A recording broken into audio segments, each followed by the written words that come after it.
Good afternoon, my conscious co-creators. Welcome to another edition of the Conscious Consultant Hour, Awakening Humanity. I am very, very pleased that you are all here with me today. We have another wonderful show in store for you this week with a wonderful guest who I'm really looking forward to bringing on and having an in-depth conversation. But first, of course, we have our blog post from a couple of years ago, just kind of taking these things in order.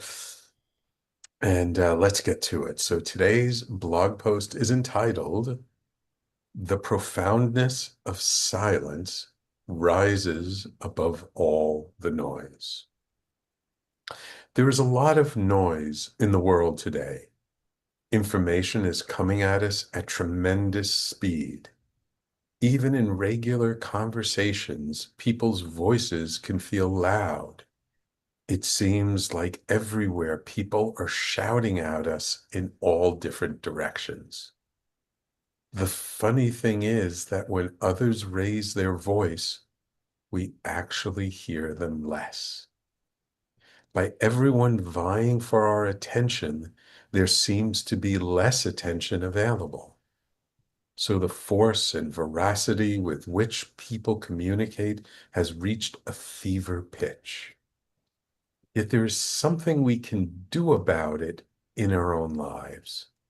How we show up in the world can be a model for how to change all this. For when we stand in our quietness, we actually make a significant statement. We can let our presence speak for us instead of our words and give space to the moment and give space to the moment instead of filling up every second with sound. For our quietness can be very profound.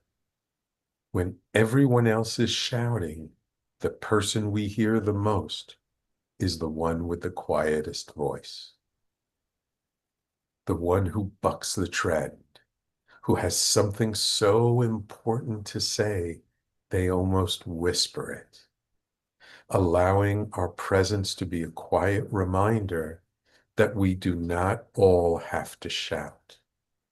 Indeed, when everyone shouts, no one hears. Standing in our confident presence, our way of being speaks volumes. By allowing the profoundness of silence to be our guide, we can use less of our energy and make a greater impact. We can rise above the fray of noise and distraction and be there for everyone who wants to hear. Not everyone will notice us when we stand in our profound silence. The ones that do will listen more intently than most. So when we share our heart with them, they will value our words more. If we allow the silence to fill the gaps in between our words, they will stand out even more. And with just a whisper, we can change the world.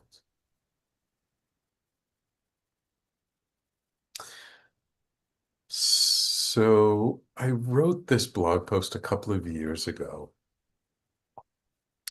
and I wrote it um, after an interesting experience. Um, my wife and I had just done a group session, and at the end of the group session, we have everyone sort of share about what their experience was like, ask questions, and just reflect back to them what we're hearing them say. And that day, everyone was so excited that as we're going around the circle and people are sharing, they're like really loud and excited, and da da da da da. Until we came to this one woman, and she shared what she had to share very quietly. And the whole room went silent. everybody perked up and listened really carefully to what she was saying because she was sharing her experience with a quietness and a calmness that nobody else had. And afterwards, my wife pointed it out, and we had a whole conversation around this. And I realized that it was such a reflection of day-to-day life that the way this person showed up, and they weren't doing it to make a point. They weren't doing it to show how cool they were. See, I can talk quietly. No, they were just being themselves. They were just showing up as the way they felt in the moment. And it was such a contrast to the way everyone else showed up that it really stood out. And when I started to reflect on this, it really struck me like how much in this world, and I think this is more true today than it even was 2 years ago. Everyone is shouting online and coming out with these loud videos and lots of action and trying to get your attention and doing all this stuff because we're so inundated with so much information, so many messages that we start to tune out. And sometimes you have to shock people to get their attention. But what I realized was the exact opposite is true. Instead of shocking people to get their attention, to be quiet to get their attention. And when everybody else is shouting and you're the one who's quiet, people will notice. Maybe not everybody, maybe not right away. But when we stand in our presence and we're just there with people, making contact with them in a very subtle way, people will notice. And really, it also comes down to who are the people you're trying to get to notice you? Are they the people who are drawn to these loud, gimmicky kinds of things? Or are they the people who have a little more depth? Are they the people who are desiring to have more peace inside themselves? And if you show up embodying that quality, they will notice. They will feel your presence. And they will hear you no matter how softly you speak.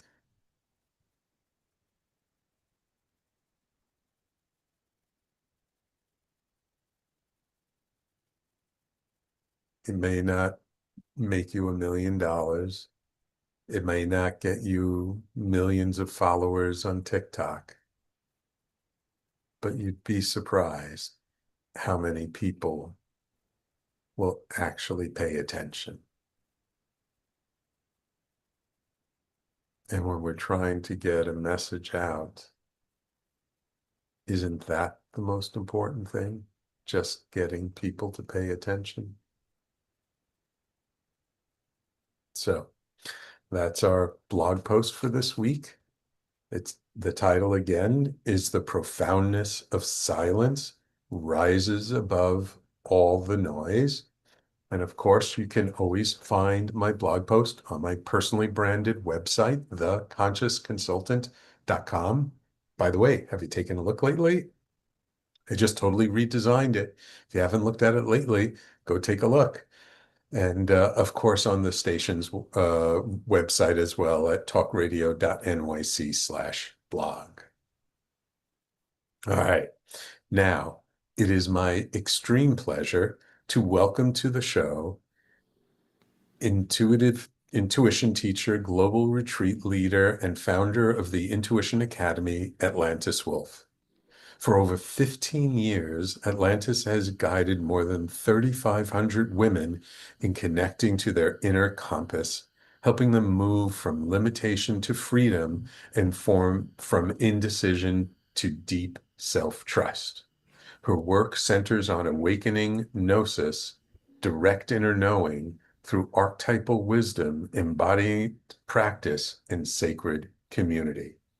Through her 6-month Intuition Academy, Atlantis leads women along what she calls the spiral path of change, a transformative journey that mirrors the gestation cycle and honors the rhythms of becoming. Drawing from Jungian archetypes and 12 powerful intuitive techniques, she supports women in unpacking old paradigms and rewriting the narratives that shape their lives. The result is not just clarity, but sovereignty, the ability to author one's own story with courage and consciousness. As a master shamanic breathwork facilitator, Atlantis also creates immersive ceremonial experiences around the world, blending drumming, circular breathing, cacao, and chakra activating music to open doorways into deep meditation and healing. From global retreats to her annual Connected Queens conference, her mission is clear: to help women remember who they are and rise together in empowered connection. Welcome to the Conscious Consultant Hour, Atlantis. Thank you, Sam. I'm very happy to be here. It's wonderful to have you. It was so nice to connect with you recently, and I really felt my audience would really love to hear about you. So I would like to start off, as I usually do, with just some background. And so I'm just curious, when you were a little girl, like, did you, I don't know, were like the other little kids, did they come to you for advice? Were you like, Lucy from Peanuts, 25 cents and they'll listen to your problems? Or were you Right. just like a normal everyday kid? Um, I would say that I was a normal, quiet kid. The silence Ah, that you were talking about very much speaks to my personal lived experience. My parents were married when they were 19 and 20, and they both finished mm, college with two kids. My brother is 13 months younger than wow. I am. So by the time I was 5, my mom and dad were 25. And Wow. that made for a different kind of growing up. Hmm. They were married in 1969. So in 1970, we were out on a dirt road in rural Ohio. My dad graduated with a chemical engineering degree. He worked for Standard Mm, Oil, that eventually became BP. Years later, he mhm, was in research, and my mom was a stay at home mom. But I spent my days outside, barefoot, walking in the woods, mm, being a very happy introvert and mm, being with nature. I grew up with animals, squirrels and raccoons and animals in Ohio, picking up snakes, mm, walking through creeks, just sort of, it was really just the freedom. I wanted the freedom. That's what I mm, remember is the moments when I was free. And mm, although my dad was brilliant, he's still brilliant. He had a rage. He had what I call, he was a rageaholic. So you would never know ah, what would make him angry. mhm, Therefore, I spent a lot of time away from him to feel safe. And when I was around, if he became angry, which I could feel, that helped my empathy, my ability to feel people, feel their emotions. I could feel when he was becoming angry, even though it didn't make any logical sense. mhm, I would go quiet because mm, I was not going to win. I'm 5 years old. I'm not going to win against an angry 25-year-old. So I right, was smart right. enough to know I couldn't win an argument that felt illogical to start anyway. And so I adopted a pattern of just looking at him when he was angry, and I would just say, okay. And Wow. that would make him more angry because he wanted to fight. He wanted to Yeah. argue. He wanted to push me and have me push back, and I Yeah. refused. My brother became angrier than him. He would push back, would yell, would shout, would bellow, and Mm.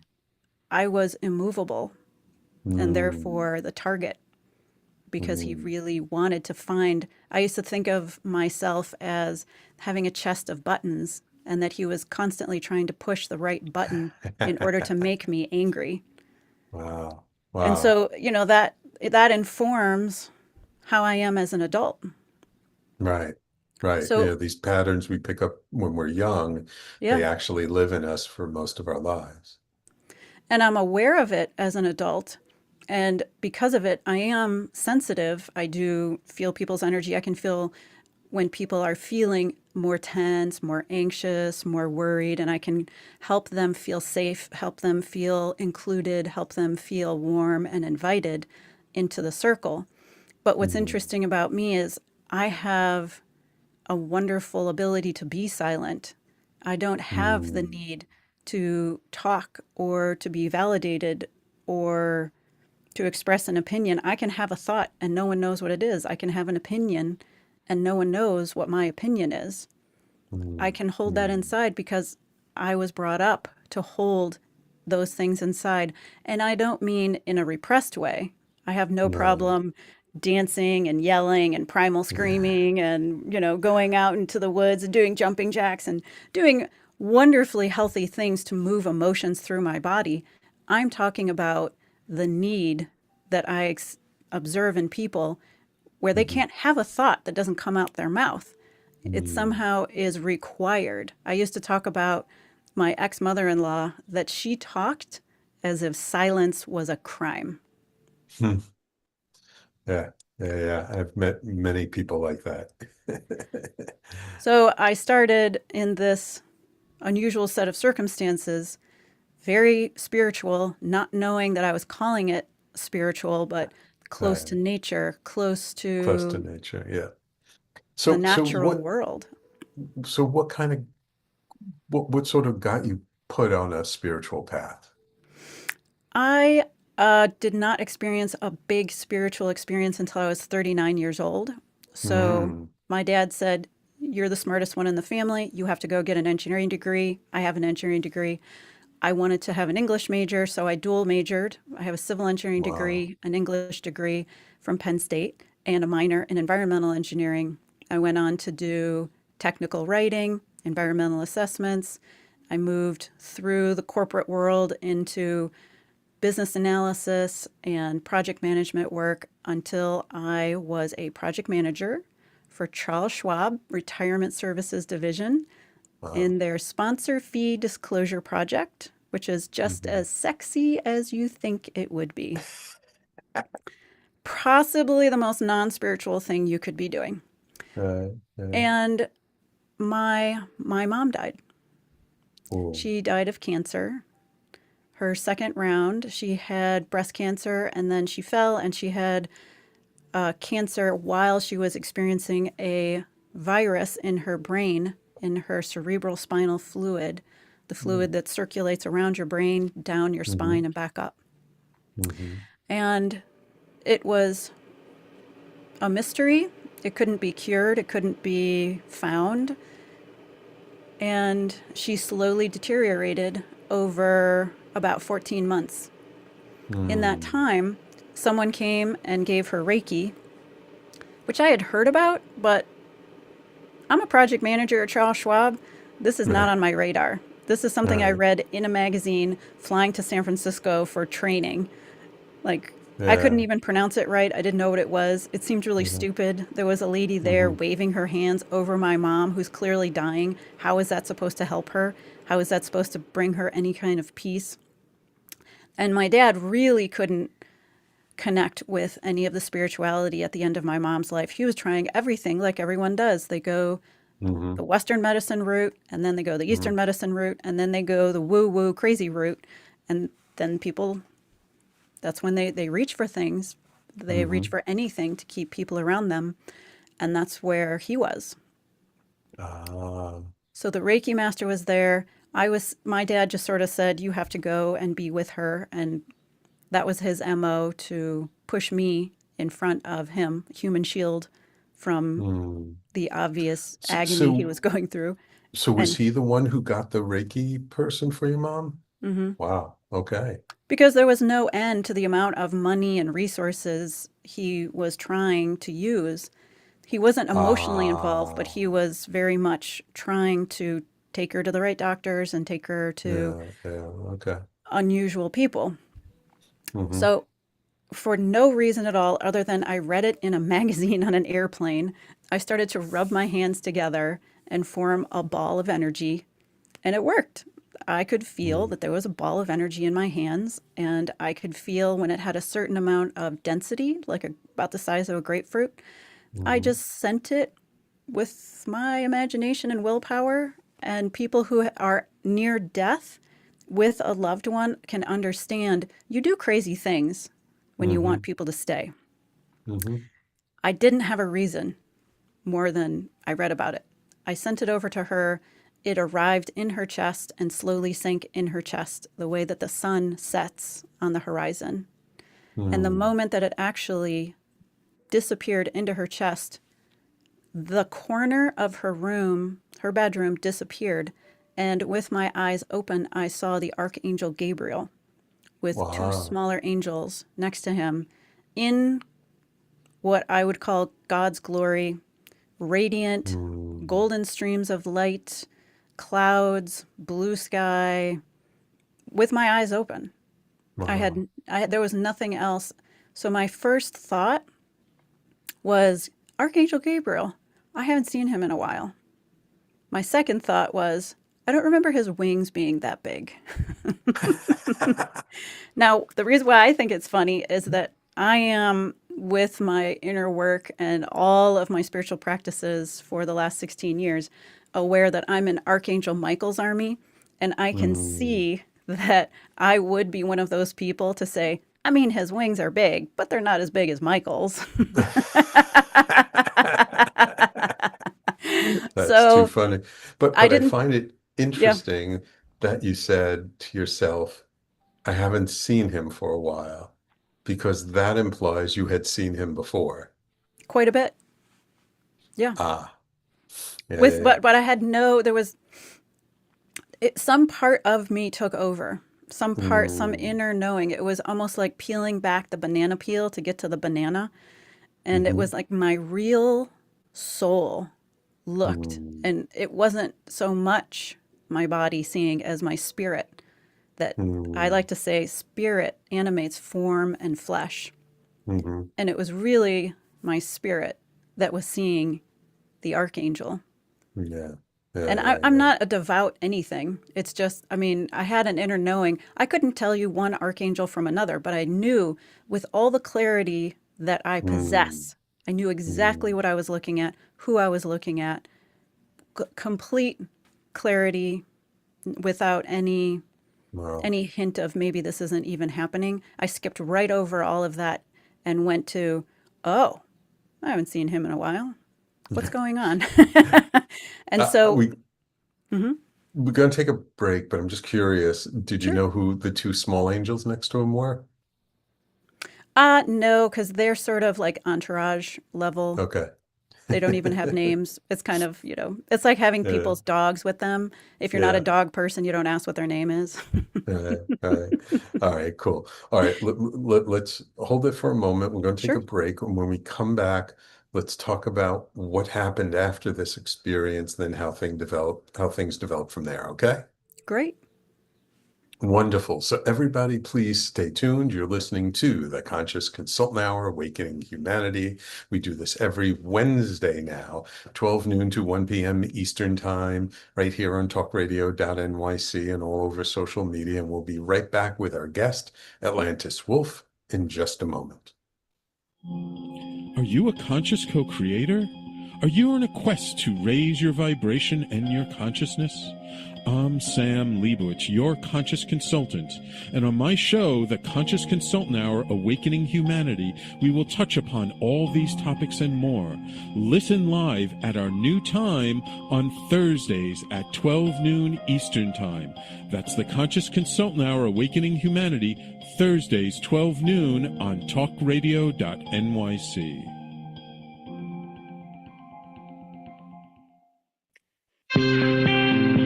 You're listening to Talk Radio NYC. Uplift, educate, empower.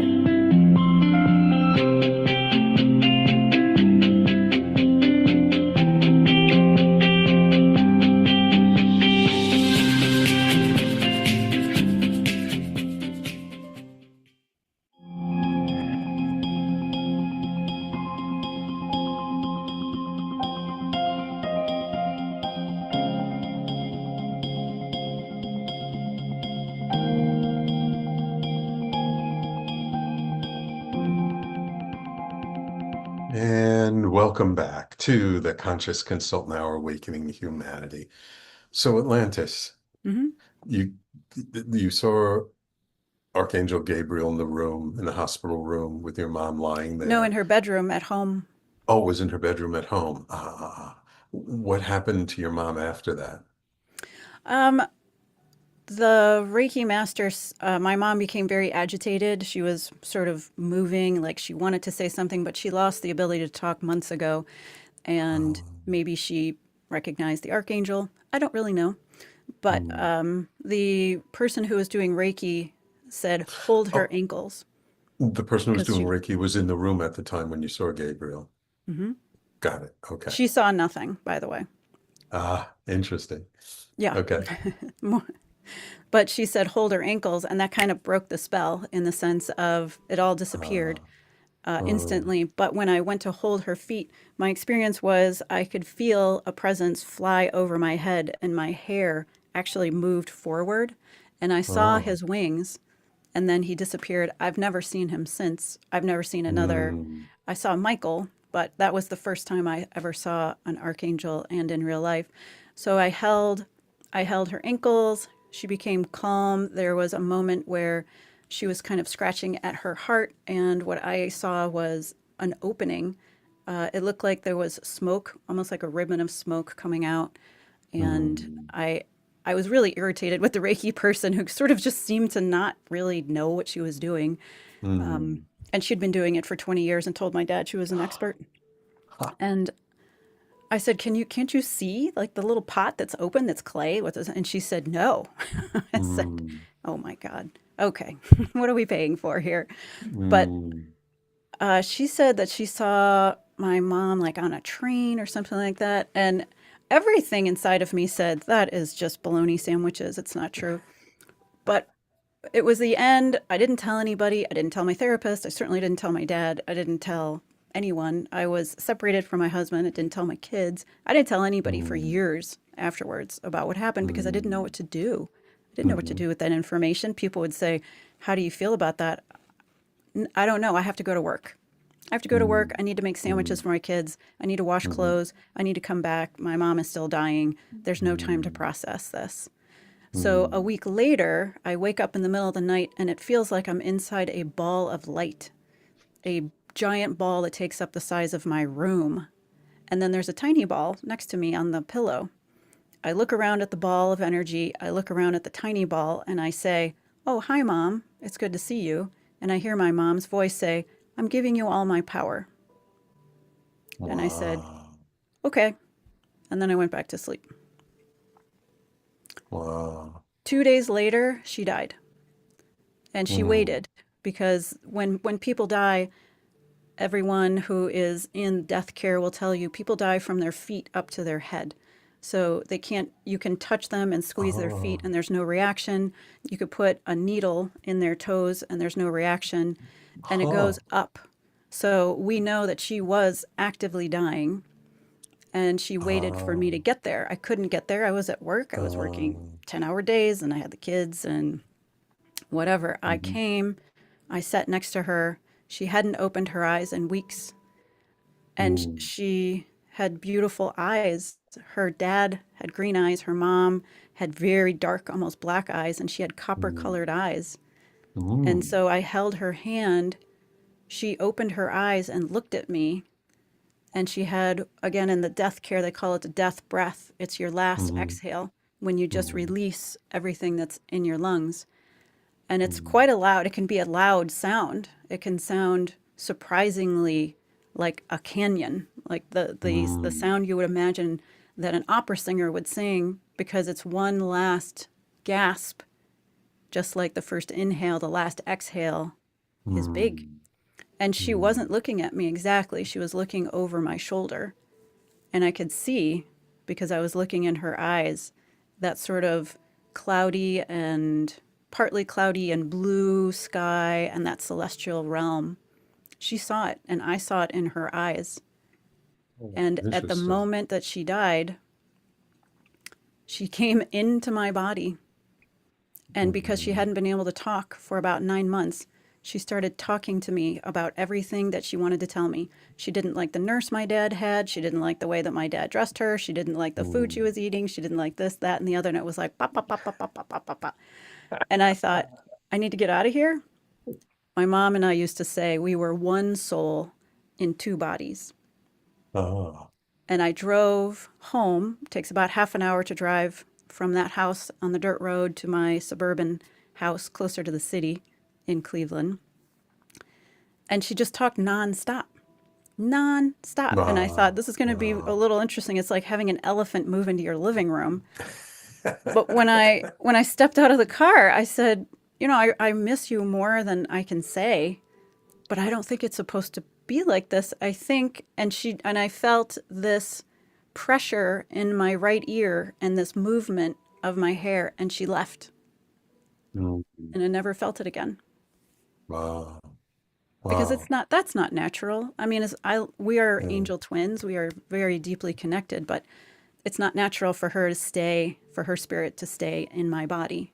right. And Yeah, I recognized that right away. As much as right.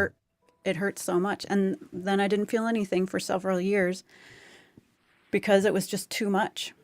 Right. Honestly, Right. it was too much to process. It was too much to take in. I had too many immediate mundane issues at stake. If I broke Gotcha. down, I was living in a one tent pole tent. I was the tent Mm, pole. I had two gotcha. kids, Yeah, two and I kids needed to relying on keep you. going. Right, right. So how long after that was it that you started to, I don't know, process it, come to grips with it, Um, face it? about About 6 months after, I realized I could do consulting, but I was my heart, my mind, my body, there was nothing that said this was a good idea. So I quit my Mm, job and I went to be a medical massage therapist. And working with bodies and working with people helped me to process other mm, emotions, other things that were coming up. And I could feel things at the end of a session. I would just hold, and yes, I did take Reiki training. And yes, I am a Reiki master. And I was trained by William Lee Rand, the man who brought the International Center Ah, for Reiki Training. He happens to yes. live an hour and 20 minutes from my house. Oh, I got my wow. advanced Reiki training from him in his living room. He made us Wow. soup. He is a special man. He's still alive. Mm, Please find wow. him. But he's to have your Reiki attunement from him is a gift. Mm, It mm, is a real I gift. bet. And I I bet. understand how Reiki is universal healing and it's channeling light and that it's the laying of hands. I understand it, of course, much more. So I started to learn different healing modalities, the emotion code. I started to learn Mm, kinesiotaping practitioner. And it was the massage work and working with people when I had a sense that there were other beings around. At the end, I would be doing Reiki. mm, And one time in particular, I said in my mind quietly while the client was on the table, okay, enough is enough. Show yourself. I'm not ah, afraid. I want to see what's happening. And there were 12 beings that appeared around the table, and I could mm, see them all, and they were sort of druid looking characters. mhm, And I said, still not afraid. Good to know you. Let me know what you want mm, me to do. And I put Mm, myself in service to the spiritual beings that I saw. And I mm, naturally started to say, do you want me to give the client a message? What message do you want me to give? What do you want me to say? And mm, because I've put myself in that situation of being a vessel and not being in charge of anything, I would see extremely unusual things in certain mm, sessions. If I was working with someone for a while, I would always, and then of course, even though the spirit was saying, tell them this, that, or the other, I would ask the person, are you open to spiritual messages? mhm, mhm, And if they said no, fine. mhm. That's in the bowling alley of life. I have to stay in my own lane. Right, right. So I always left it up to the person. And I would nudge them maybe and say, how do you feel about dogs? Oh, I used to have the most wonderful dog. I could see their dog right next to them. I used to Mm. have the most wonderful dog. I'm like, wouldn't that be something if your dog was still with you, but just as a spirit? Oh, that's the most ridiculous thing I've ever heard. That's just stupid. Okay, not Yeah, ready. yeah, yeah, It yeah, doesn't yeah. change the dog's mind. The dog is Right. spirit to spirit. But I sort of moved into that space of seeing more and therefore pursuing more spiritual pursuits. Mm. I eventually had a big experience at the Gathering of Shamans in Sedona, Arizona, where I Oh. was at a breathwork event with Linda Starwolf. And again, I'm a human of human, so human. When she Mhm. started to do her talk, I thought, oh, this is great. I can't wait. But I was trained by Sandra Ingerman, and Sandra Ingerman is a shaman Ah, who uses drumming, and she right. will drum for 20 minutes to an hour. I met her at the Wake Up Festival, took her workshop, and had a big experience with her. But Linda uses music, not Mhm, drumming. And so when mhm. she said, we're going to listen to music, my inner ego human said, oh my goodness, she doesn't even know how to do a real breathwork event. What a waste of my hour and a half. Fine, I'm here. Like I had my little 30-second temper tantrum, which I always allow Mhm. myself, by the way. Mm. Spirit has asked me to do some very big, difficult things, and I've always said yes, but I'm allowed to have a 30-second temper tantrum. Okay, okay. I saw 7 movies. After each song, as each song changed, I had the experience of seeing in my mind's eye 7 distinct and different movies. Mm. And woke up in a wobble. I mean, it was everything from I saw myself walking down the streets of Atlantis moments before it went down and understood my role in it. I had the experience of ballroom Ah. dancing on a piece of black glass in the cosmos with a guy that I didn't know. I had the Mm. experience of running on a very thin stone bridge going to a golden door and having a being standing there and realizing as I was running that I had a sword in my hand and wings on my back. And the being said, are you ready? And I said Mm. yes and stepped into the golden light. Mm. 7 unique Wow. experiences and woke up from it and stumbled over to her and practically collapsed in front of her and said, I need this playlist. And she looked at me and said, oh, you get it. Mm, mm, So mm, she told her assistant to give it to me, who looked at her like, we don't do that. Nobody gets the playlist. And I will tell mm, you, I could feel that was a big gift. And mm. I never downloaded it. I never played it. I just received it as a gift that she would even give it to me because I felt Ah, it would be unworthy on not honoring her process and her holding the ah. space. So it was a giant kindness to her, but I just carried it in my purse to give myself the sensation that what I experienced was real. Because a day Mhm, later, I'm back. Mom, sandwiches, mm, trying to figure it all mm. out, trying to pay the mortgage.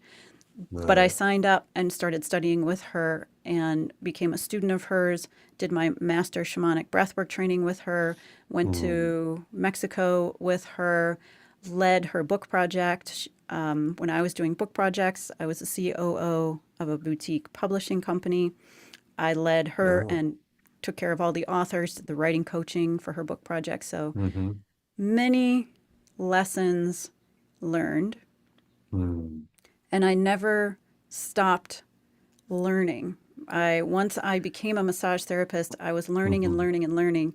And eventually, because energy is always expanding, so my mhm, interests expanded, my abilities expanded, and my gift, I believe, more than anything, is to be that human bridge between technical and non-technical things, between mm, spiritual and mundane matters. mhm, In human mhm. design, I have a fully formed root, a fully formed third eye, and a fully formed crown. Ah, I that's unusual. speak. Yeah, and my left splenic, where the intuition is, every single Mhm. gate is full. I don't need Wow, to work every single one, all of them. wow, So wow. my intuition is so powerful that people around me experience intuition for the first time or psychic gifts for the first time because I fill in so much Mm, of their mm, design. And because my yeah. heart is open and my throat is open to channeling, it's all coming through love. Are you a projector, reflector, or generator? Pure generator. I am a human Wow, tank. wow, wow. I Yeah. go and go and go and create and create and create. And that's why Hmm. I have the ability to bring so much to life Mm, because it just never beautiful, stops. So beautiful. when things changed in the political environment, it Hmm. was at the same moment that my massage practice was starting to fade. I could just feel it. I could feel that Ah, I was getting less clients. I was supposed to do something bigger. I thought I had done all my work, and they basically said, "Oh no, that was just to get you through the kids and the house. And now that you own your house and your car, we have bigger things for you to do." So I ah. started my 6 month Intuition Academy program. I started doing retreats in England. I started the How Connected long ago was Queen. that you started all that? Uh, Maybe 2 years ago. Oh, okay. So relatively recently. Yeah, Yeah, yeah. All right, great. Let's hold it there. Let's take a break. And when we come back, let's talk about what do you do with the women that you work with, sure. and what can our listeners take from this that they can help them with developing their intuition, okay? Absolutely. Wonderful, Atlantis. Thank you so much. So, everyone, please stay tuned. You're listening to the Conscious Consultant Hour, Awakening Humanity. We'll be right back with our guest, Atlantis Wolf, in just a moment. On Frank About Health, we're not just talking healthcare. We're managing disruption and innovation. Over the last 4 years, I've taken you from epilepsy and COVID to mental health, caregiving, and now the front lines of healthcare transformation. Stay tuned for a healthier future as we bring on the innovators, professionals, storytellers, and advocates who show you how to own your healthcare every Thursday at 5 p.m. Eastern Time on talkradio.nyc. You're listening to Talk Radio NYC at www.talkradio.nyc. Now broadcasting 24 hours a day.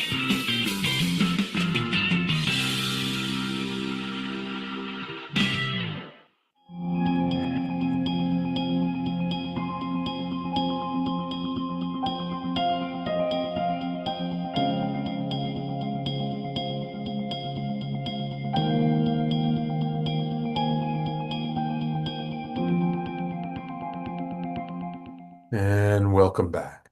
So, Atlantis, you've been developing your gifts for quite a long time. You've been working with people, and now you're kind of both feet in.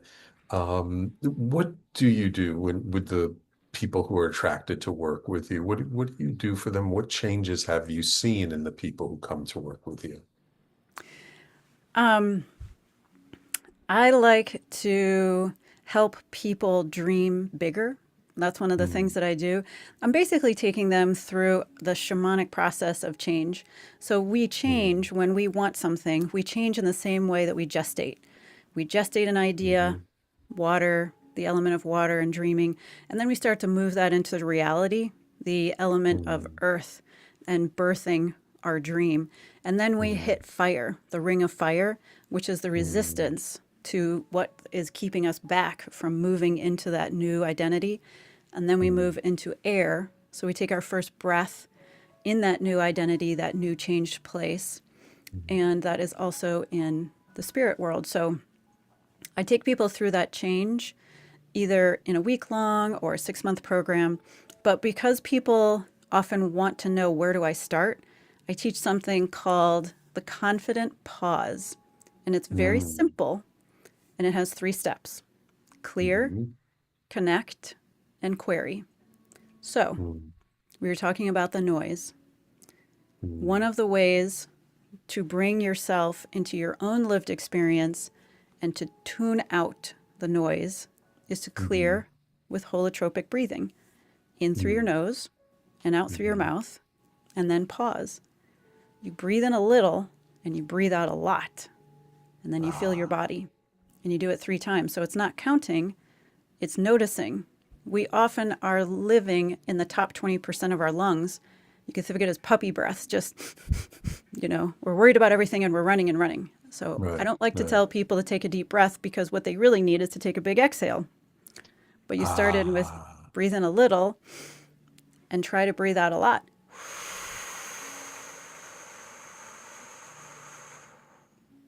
Pause to feel your body, and then you do it again. Because our neural pathways take 1.8 seconds to refire, if you take 3 breaths, you have stopped that neural pathway, whatever was triggering you, no matter what it is. Ah. Huh. So it's the fastest way to stop your nervous system from re-triggering whatever emotion feels Mm. out of control. Mm. Mm. So it's not 3 for any particular reason other than it's going to take you longer than 1.8 seconds to do 3 breaths in through your nose, out through your mouth. If you have a Mhm. deviated septum, if you have breathing issues, it's just in and out of your mouth. But it's the same concept. Mm. So then, now you've cleared the energy and you're present. That was the goal, is to bring you Mhm. present. Now that you're Mhm. present, connect. So you put your hands on your heart, which fills K27, automatically calming you down, bringing your hands into your heart space. Connect to your divine being: God, Goddess, Spirit, Source, Allah, Buddha, Krishna, Yeshua, Mhm.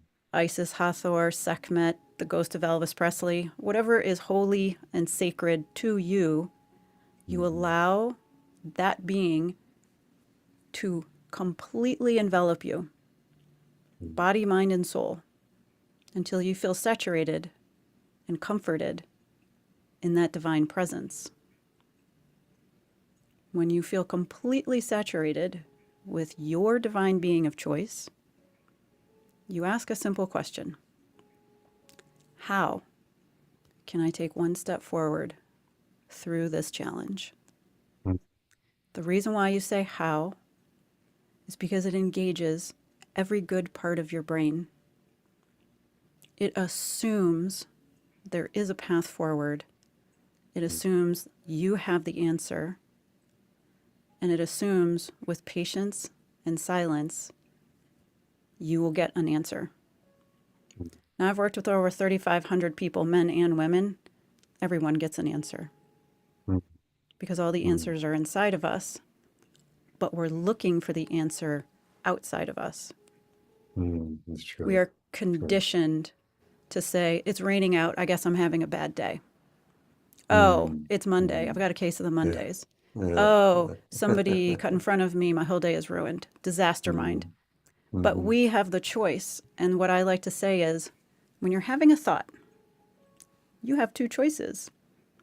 You can reject that thought, the way that Mhm. you're pulling lint off of a sweater, or you can Mm. inject that thought into your physical body where everything Mm. grows. Mm. You get the choice: Right. reject it or inject Mhm. it. Right. The reason Right. why that's powerful is because people think that they are a product of their thoughts, and they skip the step Right. where they get to choose. Choose. Yeah. But it's easier to choose if you're calm, because calm and quiet go together. You talked Right. about silence above the noise. Right. The way that you rise above the silence is to be calm. Calm and quiet go together. If Hmm. you can create calm inside your heart space, then you may remember that someone named Atlantis Wolf told you that your heart is 60,000 times more magnetically charged than your brain. So I Hmm. have a choice of listening to my one light bulb, disaster light bulb, or I can listen to the 60,000 light bulbs trying to Hmm. move me through this challenge. The Hmm. choice is mine, even if it doesn't feel like it. Right. Yeah, I remember hearing from the Heart Math Institute that the electromagnetic field that the heart generates is like 6 times the size of the one that the brain generates. 60. Yeah. 60. Wow. It's because I read that too, and it was heart Hmm. math, and I Hmm. I had to sit down and think about that for a good long time. I don't feel Hmm. like that is something that is recognized enough. I don't think it can be recognized enough. It's such a Yeah, remarkable fact. yeah. So when women come and work with you, how do you work with them? Is it through your programs, the coaching, healing I work? work the 6 month program is once a week. So there's two Hmm. cohorts, 2 p.m. and 7 p.m. We meet for 2 hours a week for 6 months. Hmm. I take them through the program called the Intuition Academy, and every bit of it is online on my website, atlantiswolf.com. I put everything there from the itinerary, the agenda, testimonials, ideas. I'm in the process of putting up an online version of it where I even put the slides that I use outside the paywall Wow. so that people can even Wow. see for free all my slides because spirit Wow. animates form and flesh. Without me Hmm. animating the information, it's just Hmm. data, it's just a piece of Hmm. paper. So I have Hmm. so much confidence that I can bring a bigger experience by teaching live Hmm. that I put the Hmm. slides outside the paywall and let people decide Wow. if this is calling Wow. them or not. So I take them through the program. We go through 12 intuitive techniques, 12 Jungian archetypes. We go through that spiral path of change. I teach them how to dream. I teach them how to dream a dream that is so Hmm. big they don't know how they're going to get there because that Hmm. causes us to have to surrender to something bigger. What Hmm. bigger divine idea is trying to work through you? Hmm. If you can open yourself up to being subsumed by a bigger idea that will help way more than just you and the people you know, you're more likely to be successful because the universe is working with you and I, wanting this to come to life. I, So I, we, I mhm. wonder what kinds of changes have you seen from the women who've gone through your program? It all depends on the woman. There was someone who Hmm. didn't have the $500 deposit for the class because it's the live program is $10,000. So I created a Hmm. program to create $500 in 5 days or Hmm. less. The Hmm. people who took advantage of that, they manifested $38,000, one person in a payout, $23,000. Someone manifested a $17,000 roof for Hmm. free that suddenly her insurance company decided to pay for 100% of. So Wow. they've manifested big money. They've also manifested change. One person had a lifelong stutter, 63 years old, jazz musician, taught him how to do emotional release therapy and release the emotions, go back to the ancestors. There was an ancestor who was told, "Don't tell anyone you're Jewish. We're Hmm. going to die if Hmm. it's found out we're Jewish." And Hmm. he's a musician, he's sensitive, so he picks up that inherited emotion and Hmm. has a stutter. I teach Hmm. him how we can go back and he can release the emotion. And suddenly, at 63 years old, he loses his stutter. He's not stuttered since. Wow. It's been 10 Wow. years. Wow. Someone was afraid to fly. Their son moved to Rome. They were heartbroken. They wanted to go visit him. Turns out, again, emotional release therapy, looking for what emotion is causing that paradigm in that process. Where Hmm. did that pattern come from? She's an Hmm. only child. Her mom always worried about her and never wanted her to be away from her. So Hmm. she caused this woman to have the idea that there was a fear in traveling in general, just Ah. bus, plane, train, anything. And once we resolve that and she could bring that into her conscious awareness and the emotion is released, given to that divine being, she bought a ticket. She went to go And she's 74 years old. She'd always wanted to go to Italy, always wanted to look up her Italian roots. She spent a month there and cried almost every day, called me every day. I'm here because of you. I'm here because of you. I'm here because of you. So I said, just send me a picture. We're good. I love you. I'm proud of you. It's you did the work. I just walked you to the door, all the things. But the transformation depends on the woman. I walk women through weight loss journeys. I used my intuition to lose 85 pounds when my son was born. I just said, this is where I'm starting. I'm going to start asking my body. I didn't call it intuition. I called it, I'm tired of feeling like this. And I said to my body, what do you want? When do you want it? I don't want flour. I don't want sugar. I want more sleep. I gave my body what I wanted. My body wanted 85 pounds. So I walk women through that. But it's women who are at the beginning of a spiritual journey and they don't know where to go to start. I give them the tools so that they can pull apart these tools and ideas and make them their own. Everything is very modular. Use what you want. Put it together the way that you want. I'm going to give you an idea and a path and give you these techniques. And then you decide, how do you want to clear your energy? Do you like going to the Akashic records? Do that more often. Do you like, working with your human design? Go work with the person that I introduced you to for that. I bring in other teachers so that other teachers can also teach and influence the students so that there are many ways for them to succeed in their goal. My part, I think of as teaching them to dream bigger. Beautiful, beautiful. Atlantis, I could talk to you all day long. You're such a fascinating woman. Unfortunately, we do have to end the show. If people want to learn more about you, your programs, where did they go? How do they get in touch with you? It's very easy, atlantiswolf.com. I have a 15-minute free booking call. I have a form right on the homepage. All the information about me is there. I'm on LinkedIn a little. I'm on Instagram a little. But the best thing that you can do, go to my website, atlantiswolf.com, sign up to be on my email list. I have a smaller version of the Intuition Academy. It's $500, but it's free if you sign up to be on the email list. So take advantage of it. It's called Take Flight, a map to your heart's desire. It has all the seeds for the 6-month program. You can put them to work right away. Beautiful, beautiful. Very generous of you. Atlantis, thank you so much for taking the time out of your schedule to come on my show. It's been a pleasure to have you, and I look forward to our paths continuing to cross. Thank you, Sam. It's an honor to be here. Thank you. And of course, thank you, my loyal listeners, for tuning in each week. Without you, there is no show. And don't forget, if you did miss any part of today's show, you can always catch the replay on talkradio.nyc and on all your favorite podcasting platforms. Thank you all for tuning in. Take care. We will talk to you all next week.